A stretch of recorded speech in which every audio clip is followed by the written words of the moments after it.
You've heard it time and time again. Honesty is the best policy. Yeah. I'm assuming most of us consider ourselves to be relatively honest people, but what if I told you honesty is actually much more complex than you think?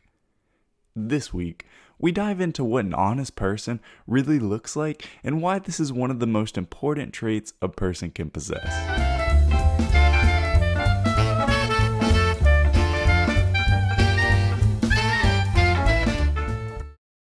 Before we jump into the episode, you might have realized the intro music has changed and all of my past episodes have been re-uploaded.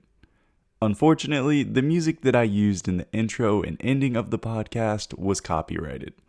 I was well aware of this and in fact honestly thought it would go unnoticed for some time. Turns out the law came knocking and I had to remove all episodes with music in them. Fortunately, I keep all of my audio files saved and I've re-uploaded them to the podcast once again. Sure, I've learned a lesson. No one can sneak around copyright laws, but let's be honest. The podcast is officially big time when corporations are shutting you down. With that out of the way, let's jump into the episode about the science of lying. I would first like to state the practicality of quote-unquote being honest. In a world of fabricated truths and illusions of honor, even looking at myself, it's so easy to bend truths to better tell a story or shed ourselves in a better light because why not?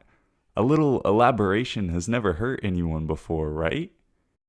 Before we get too far in, I would like to say clearly, as the title of the episode is The Science of Lying, the episode will run a little longer and we will be going much more in depth on the topic than we usually do. With that out of the way, let's get back to the topic. This is where we come to the fork in the road, where most people aren't even aware of how untruthful they may actually be. So let's take a look at some of the most common unintentional consequences of continuously molding the truth. 1. The more you lie to others, the more you lie to yourself. Most people view honesty as what they say to others. This can be a problem because you have to understand how easy it is to lie to yourself. Lying to yourself can come in a multitude of different forms, some of the more notable being continued procrastination and deceiving emotions. Let's go through both of them just so we can all be on the same page about how detrimental this can be to one's conscience. What is procrastination? Continuously putting something off, reassuring yourself it will get done at a later time just to ease that inner voice that keeps saying, hey, we really got to get this done. By developing the habit of repeatedly doing this, you lie over and over to yourself about going to the gym, getting that homework done, or fixing that problem. The crux of this is when you keep the habit up. You get so used to the deceptive feeling of reassurance when you tell yourself you will do it eventually that you bypass the fact that you really need to be doing it now. As this snowball effect occurs, it becomes so easy to neutralize this call to action that you can put problems off for a very long time, lying to yourself that everything is okay. This principle also applies to deceiving emotions. The better you get at lying to yourself, the better you can control how you respond to clearly toxic situations. This is a concept most people don't understand, the body's ability to create remedies for emotional problems we face on a daily basis. In multiple articles from Stanford University and ScienceDaily.com, it talks about how people can conceptualize a state of well-being in very negative situations. To provide an example, have you ever seen or heard about a relationship two people are in that seems anything but delightful? I would like to clarify, I'm not referring to marriage. I'm only referring to relationships outside of marriage, though the principles do still apply. Looking at the relationship from this outsider perspective, it seems illogical for them to still be with their partner or having not fixed the problem after everything that has supposedly happened. Sure, you don't have nearly enough emotion or context invested into the relationship to have the ability to perfectly evaluate the relationship, but you have to first be aware of the antibodies, I say that metaphorically, they have formed in the relationship to these obvious complications. It's much harder to explain these problems to an individual due to the fact they actually know these problems to be more true than you probably think. Here's the thing. They have already acknowledged that this is a problem, consciously or subconsciously, most likely in the early stages of the relationship. They knew this was going to be a problem going into the future, so what did they do? Somehow fabricate the truth so it's easier to cope with moving forward into the relationship rather than just fixing the problem. Most of you who have seen situations like this might be able to relate to this, including myself. Without further boring you about in-depth psychological evaluations of deteriorating relationships, I'm going to link a couple articles in the description of the podcast I've found that really break down how we get so adjusted and more frighteningly good at lying to ourselves. I encourage anyone who finds this fascinating or just wants to expand their knowledge on the topic to look into this as it heavily relates to lying to yourself. Moving on to point number 2, we look at how you, and more importantly others, value your word. Whether you know it or not, speech carries a cost with every word you say. I'm sure you are aware of the saying, it's not about what you say, it's about how you say it. This could not be any more true when you realize how much merit your words carry. Others will begin to realize if your talk is cheap or if it carries mileage. To provide an example, I'm sure we all have friends who, when they give their word, we know they will follow through.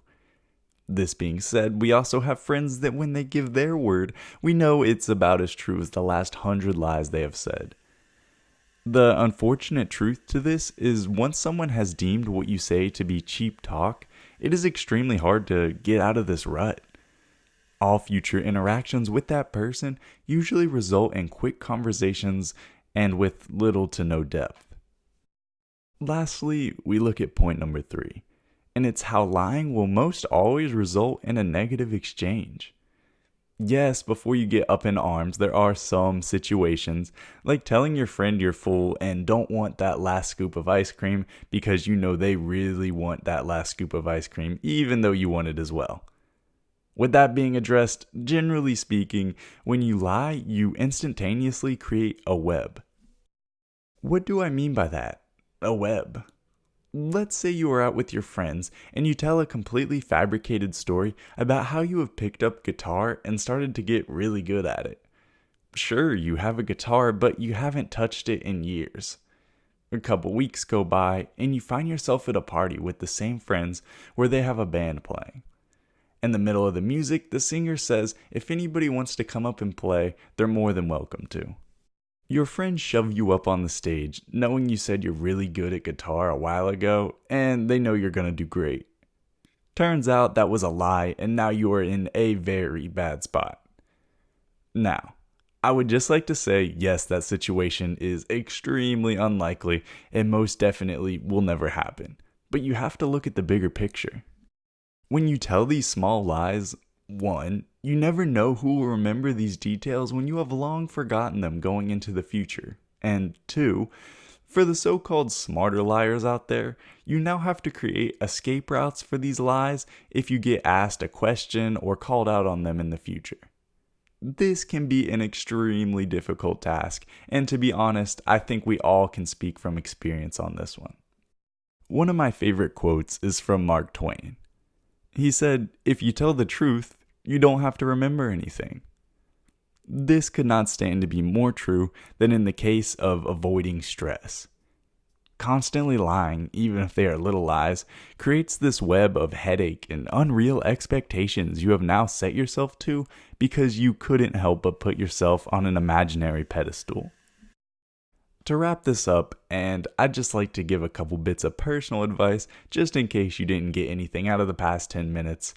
Honesty is the first step to a clear conscience.